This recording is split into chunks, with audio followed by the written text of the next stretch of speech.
Ma'am. जय जिनेन्द्र सबको। जय Start Jinendra ma'am. with a prayer. Yes ma'am. जीह स्वरूप समझ्या विना दुख अनंत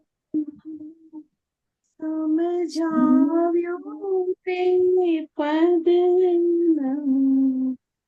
श्री सद्गुरु भगवन श्री सद्गुरु भगवन। सबको जय जिनेन्द्र। तो यहाँ पे कहा है जो स्वरूप, जिस स्वरूप को समझिए बगैर मैंने नहीं जाना, उसी की वजह से मैं ये संसार में भटक रहा हूँ और उसी की वजह से मैं इतने दुख को प्राप्त कर रहा हूँ।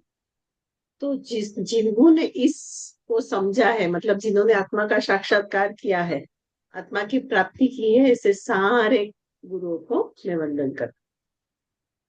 तो will continue our today's class, जहाँ हमने गुणों के बारे में डिस्कशन चल रहा था। तो कल हमने देखा कि जो द्रव्य के संपूर्ण भागों में और उसकी संपूर्ण अवस्था में रहता है उसे गुण कहते हैं। तो कल हमने देखा ना गुण की परिभाषा है। तो अभी कल हमने एक डिस्कशन किया था कि जैसे गुण बोलते हैं तो मिठास, ठीक है, हर एक द्रव्य की अपने अपने गुण है। जैसे सोने के है, क्या क्या है, उसका पीलापन है, उसका वजनपना है, उसका चमकीलापन है, ऐसे सोने के गुण है। तो अभी मिठास की देखेंगे ना, तो मीठा गुड़ भी होता है, मीठी मिश्री भी होती है, मीठी शक्कर भी होती है, मीठा रसगुल्ला भी होता है। पर ये सारे मिठास होते हुए भी उन सब मिठास में फर्क है। गुड़ की मिठास और शक्कर की मिठास में भी डिफरेंस है, रसगुल्ले की मिठास में भी फर्क होता है ना। हम लोग ने ये सारा चखा है, तो अनुभव किया हुआ है कि गुड़ की मिठास और मिश्री की मिठास में फर्क है। तो ये जो फर्क होता है जिस द्रव्य में होता है, उस द्रव्य के संपूर्ण भागों में ये गुण होते हैं। ठीक है, वो क्लियर हो गया। और जो ये धारण करता है मिठास, वो द्रव्य है। यहां तक सबको क्लियर हो गया। अभी आगे बढ़े। और इस गुण जो होते हैं ना, उसको भी और एक रीति से देखना होता है, वो होता है स्वचतुष्टय। मतलब उसको द्रव्य के भार क्षेत्र से, काल से और भाव से, चारों रूप से हमको देखना है। तो उसे कहते हैं स्वचतुष्टय। द्रव्य द्रव्य तो हमने बोल दिया कि जो भी द्रव्य है, छह द्रव्य, उस सारे द्रव्य को हम डिटेल में भी देखेंगे। ठीक है, उसके बाद उसका क्षेत्र क्या है, उसका समय क्या है, काल, और वो भाव, वो स्वभाव की जो बात कर रहे थे ना कल साहिब जी, तो उसका स्वभाव क्या है। ठीक है, तो उन सारे एंगल से हमको द्रव्य की सारी चीजों को जानना पड़ता है। देखो, जो कल हमने जो आंसर शुरू किया ना, डिस्कशन शुरू किया, तो उसी हिसाब से आपको अपने आंसर्स भी प्रिपेयर करने होंगे। मैं क्वेश्चंस दे दूंगी, पर जब ये द्रव्य की बात आएगी तो आपको पहले वो लिखना है। फिर हमने जैसे कल सीक्वेंस में जो जो हमने किया ना, वो सारी चीजें हम हमको उसी हिसाब से अपने आंसर में लिखनी है। और कल का क्लास जिन्होंने मिस कर दिया था, उसके लिए रिकॉर्डिंग्स भी मैंने अपलोड कर दी है। उसकी मैं वो बाद में वो डिस्क्रिप्शन बॉक्स में वो भी डाल दूंगी। तो आपका अगर कहीं कुछ मिस हुआ है तो आप वहां देख के लिख सकते हैं। तो इसको स्वचतुष्टय द्रव्य, क्षेत्र, काल और भाव के एंगल से भी हमको समझना है। उसके बाद हमें यहाँ देखना है वो द्रव्य। वंदन साहिब जी, उसके बाद हमें साहिब जी, वो कल जो आपने बोला था ना गुण का, वही हमने अभी तक डिस्कस किया था कि वही गुण और स्वभाव के बारे में। तो उसको स्वचतुष्टय से भी हमको देखना है, वो भी बात हुई। और उसको, उसका स्वभाव, तो जो स्वभाव को हमने वो भी हमने देखा है कि जो द्रव्य में होता है वो उसका मतलब स्वभाव। जैसे कि जो धारण करने वाला है वो द्रव्य है, जो धारण जिसमें होते हैं द्रव्य में वो सारे उसके गुण है, और जो गुण जहाँ पे है धारण कर रहा है वो उसका स्वभाव है। तो उस हिसाब से हमको उसको चतुष्टय में भी हमने देखा। अभी हम मोटे मोटे रूप से उसके विशेष गुण और सामान्य गुण को भी देखते आगे बढ़ेंगे। ऐसे हमारे क्लास है ना बहुत लिमिटेड है, तो हर एक चीज हम इन डेप्थ नहीं जा पाएंगे, पर फिर भी जहाँ कहीं भी डाउट हो तो उन चीज को हम इन डेप्थ ले लेंगे। ठीक है, तो अभी सामान्य गुण और विशेष गुण। सामान्य गुण मतलब कॉमन, जो हर एक द्रव्य में होते हैं उसे सामान्य गुण कहते हैं। तो जो समस्त द्रव्यों में सामान्य रूप से पाए जाते हैं उन्हें सामान्य गुण कहते हैं। और सामान्य गुण के 6 भेद है, तो वो कौन कौन से हैं, कोई बताएगा? हेमा जी आप बताएंगे? द्रव्यता, प्रमाणता, अडेप्टेबिलिटी, प्रणामता, द्रव्यता। साध्वी जी आप बताएंगे? हाँ जी, अस्ति नास्ति आदि गुण है, धर्म है, हाँ, सामान्य धर्म। 6 है। अस्तित्व, वस्तुत्व, द्रव्यत्व, प्रमेयत्व, प्रदेशत्व और अगुरु लघुत्व। तो ये 6 गुण आपको लिखने होंगे जो सामान्य में आएंगे। तो अभी छोटे छोटे रूप में हम समझ लेते हैं अस्तित्व गुण क्या है। अस्तित्व मतलब उसका एग्जिस्टेंस।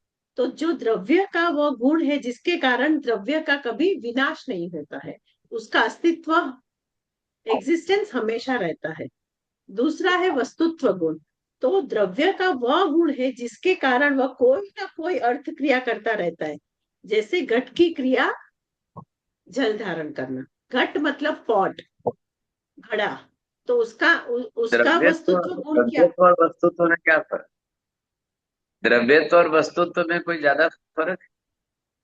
नहीं, ऐसे अस्तित्व मतलब एग्जिस्टेंस, उसका एग्जिस्टेंस है, वो अस्तित्व के गुण के अंदर आएगा। और वस्तुत्व मतलब उसका जो यूसेज है वो उस वस्तुत्व में आ जाएगा। कि जैसे घड़ा है तो घड़े को पानी भरने के काम में हम यूज करते हैं, तो वो उसका वस्तुत्व गुण हो गया। फिर आएगा द्रव्यत्व गुण। तो द्रव्य का वह गुण है जो परिवर्तनशील पर्यायों का आधार है, जो परिवर्तन उसमें हर समय होता है ना। जहां जब से जो द्रव्य बना, मतलब ये सारे द्रव्य तो नाशवंत नहीं है, एग्जिस्टेंस इटर्नल है।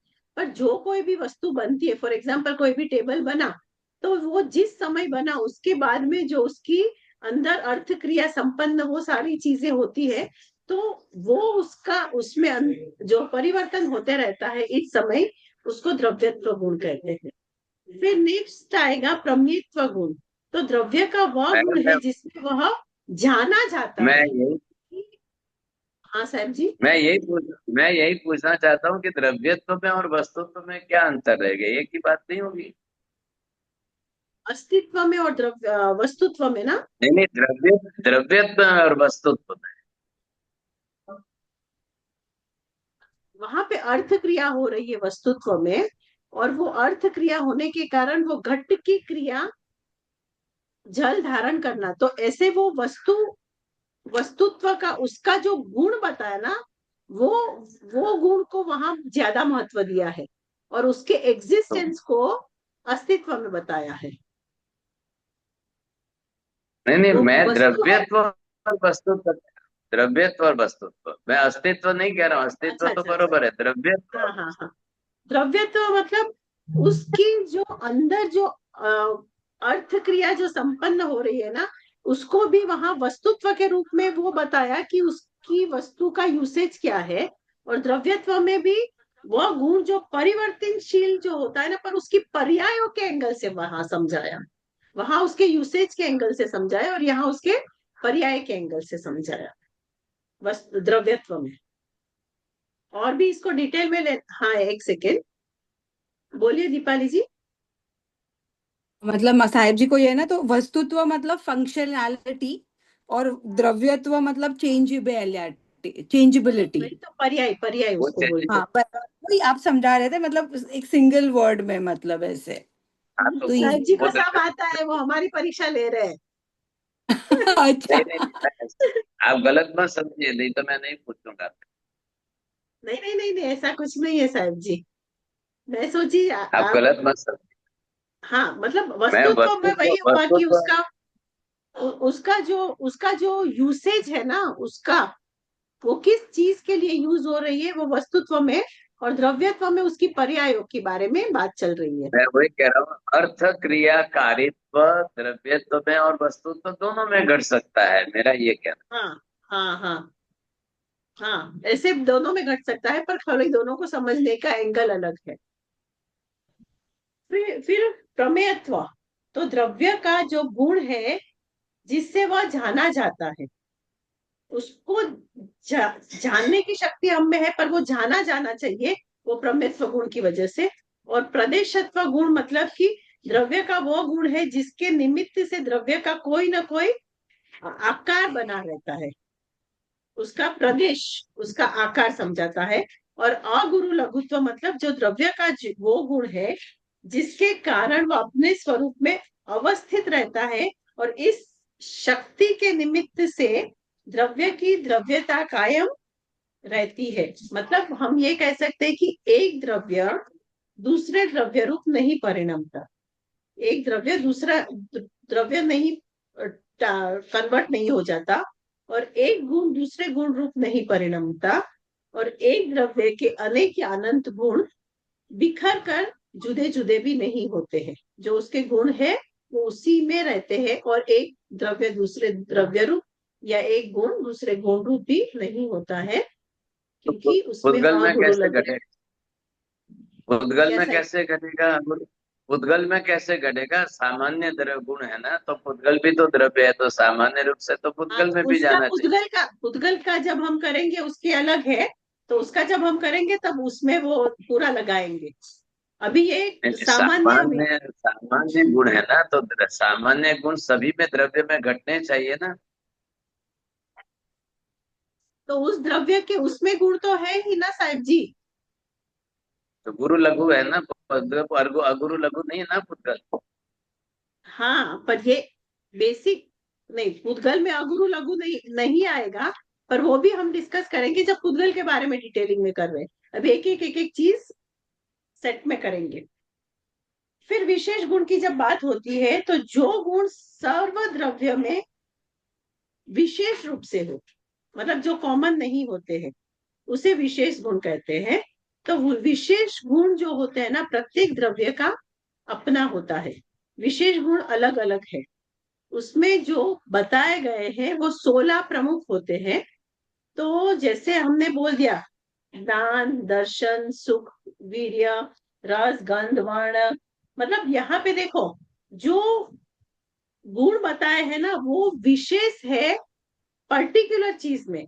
तो जैसे ज्ञान, दर्शन, सुख और वीर्य, चैतन्यत्व बोलो, अमूर्त तत्व बोलो, तो ये जो 6 है ना वो जीव के विशेष गुण है, वो जीव में रहेंगे। बाकी सारे जो अजीव है उसमें ये नहीं रहेंगे। फिर कहते हैं कि स्पर्श, रस, गंध, वर्ण अचेन तत्व, अचेन, अचेतन, वहां चेतन है, यहाँ अचेतन। और मूर्तत्व मतलब जिसका कोई मूर्ति है, जिसका कोई एक्सटर्नल फिगर है, ये 6 पुद्गल के विशेष गुण रहेंगे। फिर कहेंगे कि धर्म, अधर्म, आकाश और काल द्रव्य, ये जो है उसके चेतन तत्व और अमूर्त तत्व के साथ उसमें और भी एक्स्ट्रा एक्स्ट्रा विशेष गुण रहेंगे। वो होंगे गति हेतुत्व, स्थिति हेतुत्व, अवगाहन हेतुत्व और वर्तना हेतुत्व। तो गति कौन देता है, गति में कौन हेल्प करता है? धर्मास्तिका है। ठीक धर्मास्तिकाय। है। हाँ, स्थिति में अधर्मास्तिकाय। फिर अवगाहन कौन देता अदर है? आकाश। हाँ साहब, हाँ साहब जी। आकाश आकाश, आस्तिका। आकाश आस्तिकाय। और लास्ट में कौन सा रह गया? काल। पुद्गल। काल अपनी वर्तना करता है। तो काल का जब हम डिटेलिंग करेंगे वहां वो भी समझेंगे कि काल अस्तिकाय क्यों नहीं है, दूसरे सारे अस्थि इकाई क्यों है, जो साहब जी ने कल डाउट पूछा था, वो वहां पे हम करेंगे। तो अभी इसके आगे बढ़ते हुए हम डिटेलिंग में सारे द्रव्य को अभी ब्रीफ में देखने वाले हैं। तो सबसे पहला जीव तत्व, जीव द्रव्य, ठीक है। तो अभी जीव द्रव्य की बात जब चलती है तब कहते हैं कि चेतना जीव का लक्षण है। ये तो हम सब मानते हैं, चेतन गुण, चेतना गुण। फिर कहते हैं कि समस्त सुख और दुख की जो प्रतीति हमें होती है वो इस चेतना गुण के कारण ही होती है। तो इसी चेतना के आधार पर समस्त जड़ द्रव्यों से इसकी अलग पहचान होती है। तो ये चेतना है और बाकी सारे जो द्रव्य है वो अचेतन है, वो जड़ है। तो वो मेजर डिफरेंस वही बोल रहे हैं। फिर अगर हम जीव के देखें तो जीव के बहुत नाम मिलेंगे, जैसे कि आत्मा, तत्व, भूत, जंतु, प्राणी, मतलब जीव, ये सारे जो है वो उसके पर्यायवाची नाम है, इसके जीव द्रव्य। फिर यहाँ क्या कहते हैं कि यद्यपि जीव के अस्तित्व को हम समस्त आत्मवादी दर्शन स्वीकार करते हैं, किंतु उसके स्वरूप के विषय में उसकी जो अवधारणाएं है ना, वो सारे दर्शन में अलग अलग। तो इसीलिए हम पढ़ेंगे soul in Buddhism, soul in टेरिज्म, मतलब अलग अलग। इसमें भी हमारे एक यूनिट में है ना, तो दूसरे दर्शन में भी उसको पढ़ेंगे। फिर यहाँ क्या कहते हैं कि जैन दर्शन जो है ना, वो जीव का सर्वांगिक स्वरूप वहां पे मिलता है। इसीलिए जीव को, द्रव्य को जैन परंपरा के हिसाब से अगर हम देखना पढ़ना चाहते हैं तो आचार्य कुंद ने पंचास्तिकाय में कहा है, जीवोति हवदि चेदा उपभोग विशेषेदा बहु तत्ता होता, यह देह में तो नहीं मुक्तो कम्म संयुक्तो। यहाँ पे क्या कहा है, जीवोति हवदि चेदा, मतलब जीव चेतना स्वरूप है। देखो यहाँ जीव के अलग अलग लक्षण बताए हैं पंचास्तिकाय में। फिर वो क्या कहते हैं, उवओग विशेषिदा, वह जानने देखने रूप उपयोग वाला है। प्रभु, प्रभु है। कर्ता, करता है। भोक्ता, भोक्ता है। और यह देह में तो अपने शरीर के बराबर है। फिर क्या कहते हैं, रही मुत्तो कम्म संयुक्तो, मतलब तथा यह मूर्तिक नहीं है, फिर भी कर्म संयुक्त है। ठीक है। तो यहाँ पे जो जो पंचास्तिकाय में समझाए, देखो ऐसे तो जीव की हम डेफिनेशन और कैरेक्टरिस्टिक्स और क्वालिटीज देखने जाए तो इतने सारे हैं ना कि हमारे पीएचडी भी कम पड़ जाए। पर यहाँ हम मोटे मोटे रूप में थोड़ा देखेंगे कि यहाँ पंचास्तिकाय में जैसे कहा कि जीव चेतन है, जीव में प्रभु है, जीव करता है, जीव भोगता है, जीव के शरीर का प्रमाण होता है, जीव अमूर्त होता है और जीव के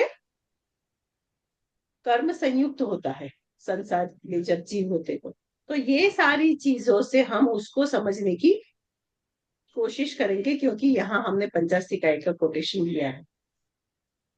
तो सबसे पहले यहाँ क्या कहते हैं इस गाथा में कि जीव के सभी प्रमुख गुण जो है ना वो उसमें समाहित है। तो सबसे पहला कौन सा बोला कि जीव चेतन। तो यहाँ पे तो सबको क्लियर ही है कि चेतना जो Yes, जीव का लक्षण है। यस राजेश जी, वह जानने और देखने के रूप है। तो जो जानता है, जो देखता है, वह जीव। This is very basic, this is every all of us we know. तो कोई भी जीव इनसे रहित नहीं है। कोई कोई दर्शन जो अलग अलग मान्यताएं है, तो वहां पे तो चेतना शून्य भी कोई मानते हैं, सांख्य दर्शन वाले। मतलब हम अभी उसको डिस्कस नहीं कर रहे, पर ऐसा भी है। पर जैन दर्शन के अनुसार जीव चेतना शून्य नहीं हो सकता। जानने और देखने रूप चेतना जो है वो जीव का ही लक्षण है। जो जीव है ना वह जानने और देखने रूप ज्ञान और चेतन चेतनामय है। जैसे अग्नि कभी उष्णता से रहित नहीं होती है, उसी प्रकार जीव भी कभी भी ज्ञान और दर्शन रूप चेतना से रहित नहीं हो सकता। ये बात और है कि किन्हीं जीवों में यह चेतना पूर्ण विकसित होती है और किसी किसी में अविकसित रह जाती है, पर जीव चेतन वाला ही है। फिर कहते हैं कि प्रभु है, तो ये कैसे किस रूप से किया, कहा कि जीव स्वयं अपने उत्थान और पतन का उत्तरदायित्व है। मतलब जीव के साथ जो कुछ भी हो रहा है ना, उसका कारण वो जीव खुद ही है। जो भी आज उसके साथ हो रहा है, चाहे अच्छा हो बुरा हो, तो उन सब का कर्ता धर्ता कौन है? जीव खुद ही है। अपने शुभ और अशुभ भावों के अनुसार वो स्वयं ही अपना विकास और विनाश करता है। तो इसीलिए कहते हैं कि जीव अपने शक्ति के अधीन है। मतलब अगर वो चाहे तो आत्मा से परमात्मा बन सकता है, ऐसे शुद्ध भावों से, शुद्ध विचारों से। फिर कहते हैं कि जीव करता है। यहाँ नेक्स्ट कुंकुन आचार्य जी ने कहा, तो कर्ता का अर्थ क्या है? क्रिया करने वाला। ठीक है, तो जीव परिणमनशील है। परिणमन की क्रिया एक क्रिया है, इस क्रिया का कर्ता जीव स्वयं है। मतलब अगर आप देखोगे तो आत्मसिद्धि शास्त्र में भी 6 पद बताए हैं। आत्मा है, आत्मा नित्य है, आत्मा करता है, आत्मा भोगता है, आत्मा का मोक्ष है और उस मोक्ष का उपाय भी। तो यहाँ पे कर्ता मतलब जो कुछ भी हो रहा है जीव के साथ, उस सारी क्रिया का कर्ता जीव।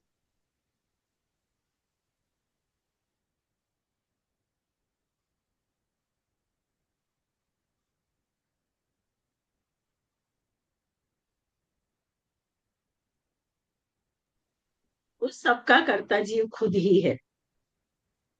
और कर्म भी जीव बांधता है, तो भोगना भी नेक्स्ट जो है भोगता, तो भोगना भी जीव को खुद को ही पड़ेगा।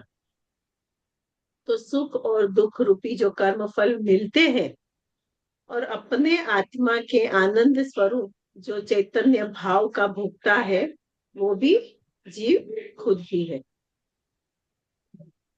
फिर नेक्स्ट क्या कहा? जीव शरीर प्रमाण है। मतलब जो शरीर धारण करता है उसी शरीर में आत्मा व्याप्त हो जाती है। उतने ही आत्मा के प्रदेश एक कीड़ी के चींटी के शरीर में भी होते हैं और उसी आत्मा के प्रदेश हाथी के शरीर में भी फैल जा सकते हैं। तो उसमें आत्मा का प्रमाण मतलब शरीर का जो प्रमाण है उसी में आत्मा के प्रदेश होते हैं। फिर कहते हैं कि वो कैसा है? जीव अमूर्त है। अमूर्त का मतलब क्या होता है? What is the meaning of the word अमूर्त? मतलब shapeless and sizeless, there is no shape and size, कोई हाँ आकार नहीं, हाँ, प्रकार नहीं, ऐसा। कोई आकार नहीं है। Very good, yes. तो जीव में रूप रस गंध और स्पर्श से रहित होने के कारण वो कोई पुद्गल नहीं है, तो वो अमूर्त है। रूपादि पुद्गल के गुण है और जीव में ये गुण नहीं हो सकते हैं, इसीलिए कहते हैं कि जीव अमूर्त है। फिर भी वो कर्म से संयुक्त है। जीव का जब तक अनादि समय से कर्म के साथ ही है, इसी अनादि बंधन के कारण वो अपने स्वभाव से चित्त हो गया है, वो अपने स्वभाव में नहीं रहते हैं। इसीलिए वो क्या होता है, जैसे सोना होता है, जब वो खान में होता है तब वो कैसा होता है? इम्प्योर होता है, बहुत सारी इम्प्यूरिटीज के साथ होता है। पर उसको बाहर निकालने के बाद क्या करते हैं? उसमें प्रोसेस करके उसको शुद्ध बनाते हैं ना।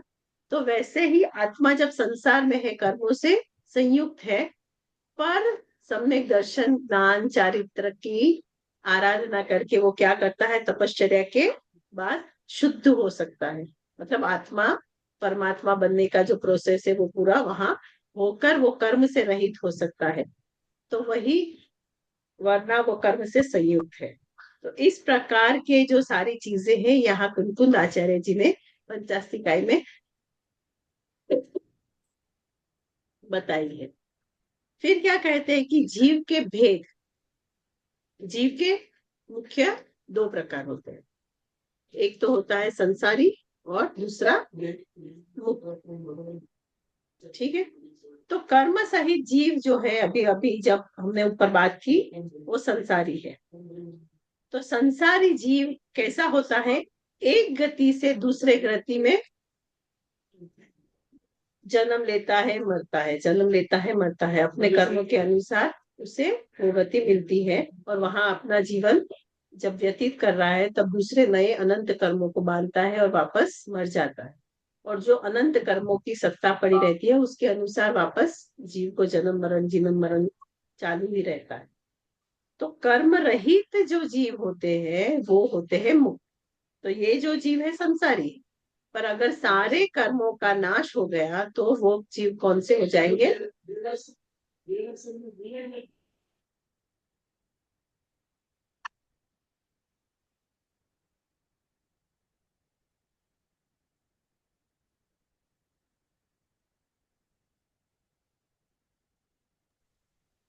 वो हो जाते हैं मुक्त। अभी मुक्त जब जीव हो जाते हैं तो उसमें कोई भी भेद नहीं रहता है, वे सब भी सामान्य गुण धर्म वाले होते हैं। और संसारी जीव जो होते हैं वो चार प्रकार में घूमते रहते हैं, वो है नारकी, तिर्यंच, मनुष्य और देव। तो इस गतियों में जब जीव घूमते रहते हैं तब उसे कहते हैं, वो सारे संसारी जीव है कर्म से बंधे हुए। तो ये हो गई जीव की व्याख्या। और इसके बहुत भेद भी है 363, मतलब यहाँ पे हम अगर देखने जाए तो जीव की चर्चा करेंगे तो बहुत सारे हमारे पास बातें हैं, पर यहाँ पे हम एक आंसर में इतनी सारी डिटेलिंग नहीं लिख सकते, इसीलिए मोटे मोटे रूप में आपको उसके डिविजन्स लिखने हैं तो लिख सकते हैं। बस इतना ही आपको जीव के लिए आंसर में लिखेंगे तो बस, ठीक है। और आज ही मेरी तृप्ति मैम से भी बात हुई, आप लोग को 20 मार्क्स का असाइनमेंट आएगा और 20 मार्क्स का प्रेजेंटेशन करना होगा, अभी नहीं, अभी थोड़े क्लास के बाद। तो मतलब वो करना है, तो उसके लिए आप लोग को क्या करना है, कैसे करना है, वो हम लोग सोच के डिस्कस करेंगे बाद में नेक्स्ट क्लास में। पर 40 मार्क्स का आपको करना होगा, 10 मार्क आपकी अटेंडेंस का रहेगा, तो 50 मार्क्स वहां हो जाएंगे, और बाकी के 50 मार्क को आपको एंड सेमेस्टर की एग्जाम लिखना है, तो टोटल हो जाएंगे आपके 100 मार्क्स। तो दिस इज द पैटर्न, ठीक है। तो उस हिसाब से आप अपने प्रिपेयर रहो, इसीलिए मैंने बताया। हाँ बोलिए, हाँ साध्वी जी, आप कुछ बता रहे थे। नहीं मैम, कुछ भी नहीं। तो इसके बाद हम लेंगे उद्गल। उद्गल द्रव्य, देखो जीव एक ही चेतना वाला है, बाकी सारे अजीव है, तो उसमें हम दूसरा लेंगे पुद्गल द्रव्य। तो पुद्गल द्रव्य में हमने अभी क्या डिस्कस किया, उसमें क्या क्या होता है, स्पर्श, रस, गंध और वर्ण। और पुद्गल जैन दर्शन का विशिष्ट पारिभाषिक शब्द है। तो पुद और गल, पुद और गल के योग से बनता है। पुद का अर्थ क्या होता है, मिलना, जुड़ना, पूर्ण होना, ये पुद का अर्थ है। और गल का अर्थ क्या होता है, गलना, हटना, टूटना, बिछड़ना। तो पुद्गल परमाणु स्कंद अवस्था में परस्पर मिलकर अलग अलग होते रहते हैं तथा अलग अलग होकर मिलते जुड़ते रहते हैं। देखो हमारा शरीर भी पुद्गलों से बना हुआ है, किसी ने पुद्गल छोड़े हैं, हमने लिए हैं, हम छोड़ेंगे कोई और लेगा। मतलब जो पुद्गल की व्यवस्थाएं है, वो मिलना बिछड़ना वो हर एक जगह पे चलता ही रहता है, और हर एक पुद्गल हर एक चीज में भी चलता रहता है, वो भी हम धीरे धीरे समझेंगे। तो इसमें जो जुड़ने और टूटने को विज्ञान की भाषा में फ्यूजन एंड फिशन कह सकते हैं। फ्यूजन और फिशन होता है।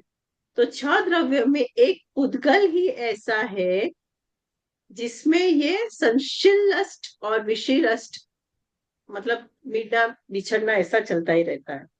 अन्य 5 में ऐसा नहीं होता है, धर्मास्तिका अधर्मास्तिका उसमें ये सब नहीं होता है, खाली पुद्गल द्रव्य में ये सब होता रहता है। इसीलिए कहते हैं कि पुद्गल शब्द की व्युत्पत्ति करते हुए कहा गया है कि पूर्ण गलन स्वभावता तत्वात पुद्गलः, यानी कि जो द्रव्य निरंतर मिलता गलता रहे, बनता बिगड़ता रहे, टूटता जुड़ता रहे, वह पुद्गल है। पूर्ण गलन स्वभावी होने से पुद्गल यह इसकी सार्थक संज्ञा है। क्लियर है? तो जगत में हम जो कुछ भी देख रहे हैं, जो कुछ भी हमारे देखने में आती है, छूने में आती है, चखने में आती है, सूंघने में आती है, वह सब पौद्गलिक पिंड है।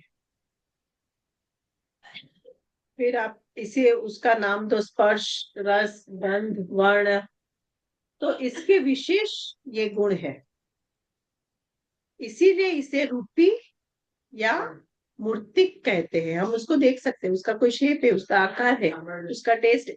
तो ये स्पर्श, उसको टच कर सकते हैं, उसको टेस्ट कर सकते हैं, उसकी स्मेल करते हैं किसी का, मतलब ये सारी चीजें होने की वजह से ये पुद्गल की स्पेशल क्वालिटीज है, विशेष गुण जो हमने बताया ना। हमें इसीलिए कहते हैं कि जगत में ऐसा कोई भी पुद्गल नहीं है जिसमें रूप, रस, गंध और स्पर्श न पाए जाए। तो अभी पुद्गल के मोटे रूप में भेद देखेंगे तो कौन कौन से हैं? स्कंद और परमाणु। स्कंद देश प्रदेश, परमाणु बोलो या मोटे रूप में बोलो तो स्कंद और परमाणु। तो परमाणु क्या है?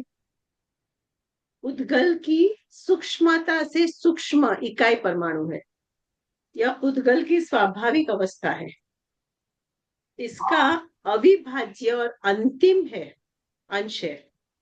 इसके बाद इसका और कोई विभाग या टुकड़ा या पीस या कुछ भी नहीं कर सकते हैं। सबसे जो छोटा है वो अविभाज्य, वापस नॉन डिविजिबल, वो है पुद्गल का, वो है परमाणु, जिसे किसी बिंदु का कोई और छोर नहीं होता। जैसे कोई बिंदु का, वैसे ही परमाणु का कोई आदि और अंत बिंदु नहीं होता है। इसका आदि, मध्य और अंत वो स्वयं ही है, मतलब उसके बाद उसको कोई डिवीजन नहीं कर सकता। और परमाणु क्या है? स्कंद का अंतिम रूप है। यद्यपि परमाणु शाश्वत होने से वो नित्य है, फिर भी उसकी उत्पत्ति स्कंदों के टूटने से होती है। अर्थात अनेक परमाणुओं का पिंड रूप स्कंद जब एक दूसरे से विघटित, मतलब अलग होते होते होते होते टूटते हैं, तब जो अंतिम रूप उसका जो रहता है वो परमाणु है।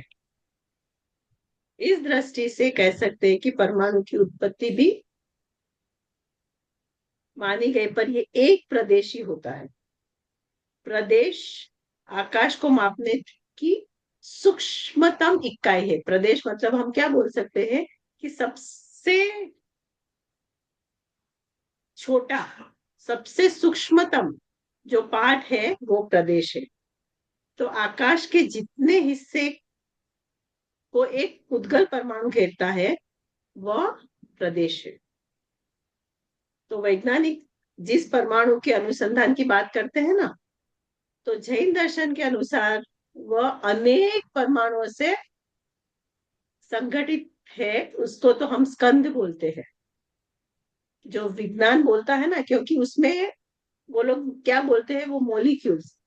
तो वो मॉलिक्यूल में इलेक्ट्रॉन होते हैं, प्रोटॉन होते हैं, न्यूट्रॉन होते हैं, अल्फा, बीटा, गामा, मतलब ये सारे कण पाए जाते हैं। तो जब अब तो उनकी संख्या बढ़कर 100 से अधिक हो जाती है। तो जैन दर्शन के अनुसार अगर हम इसकी बात करें तो ये तो स्कंद है, पर जैन दर्शन तो बहुत छोटे परमाणु के वहां तक का ज्ञान रखता है। तो इसीलिए जैन दर्शन के अनुसार परमाणु वह मूल कण है जिसमें कोई भी भेद या विभाग संभव ही नहीं है। इसीलिए कहते हैं कि परमाणु पुद्गल की अंतिम इकाई है। इसे अविभागी कहा गया है। अत्यंत सूक्ष्म होने के कारण परमाणु इंद्रियों एवं प्रयोगों के विषय से अतीत है। They can not experience on that at all. अतः क्या कहते हैं कि जैन दर्शन में परमाणु का अति सूक्ष्म विवेचन और उसका विश्लेषण किया गया है। और परमाणु की यह व्याख्या जितनी प्राचीनता तो है ही, पर अगर विज्ञान की साइंस की दृष्टि से भी देखे, नई नई खोज भी करते हैं, तो भी वैज्ञानिकों को उसकी प्रामाणिकता अभी तक मिली नहीं है। वैज्ञानिकों के मन में बहुत सारी जिज्ञासाएं है उत्पन्न मतलब होती है, तो भी ये अभी तक वहां पे नहीं पहुंच पाया है। वो है परमाणु। और स्कंद क्या है? अनेक परमाणु के योगों से बनी हुई पुद्गल परमाणु की संयुक्त पर्याय को स्कंद कहते हैं। तो बहुत सारे परमाणु जब मिलते हैं ना, तब उस परमाणु का संयुक्त जो होता है, ग्रुप जो होता है, उसको स्कंद कहते हैं। तो ये स्कंद क्या है, उसके डिविजन्स क्या है? स्थूल स्थूल सूक्ष्म, स्थूल स्थूल सूक्ष्म स्थूल। तो वो सारे डिविजन्स और वो सारी चीजें हम नेक्स्ट क्लास में करेंगे। अभी हमारे पास 1.5 मिनट ही बाकी है ये क्लास में। तो यहाँ पे आपको और आज के क्लास से रिलेटेड कुछ पूछना है? अजय, तुम परमाणु जिसको हम कहते हैं एटम्स, साइंस कह रहा है, तो molecules and atoms both are same और डिफरेंट? हाँ दीपाली जी, आप कुछ बोल रहे थे, आप म्यूट में हैं। Molecules and atoms both are same और डिफरेंट? मॉलिक्यूल्स और एटम्स वो दोनों अलग है शायद जी। यहाँ पे जो मॉलिक्यूल बताया है ना, वो स्कंद को बताया है, और एटम उसके छोटे विभाग को बताया है। पर फिर भी जो स्कंद है, जो हम परमाणु जिसे कहते हैं ना, वो उनको मॉलिक्यूल बता रहे हैं। और कुछ लोग अणु और परमाणु दो शब्द अलग अलग करते हैं, तो क्या समझना? अणु और परमाणु, तो हाँ परमाणु, जी। अणु इज मॉलिक्यूल, हाँ अणु इज मॉलिक्यूल, वाइल परमाणु इज एटम।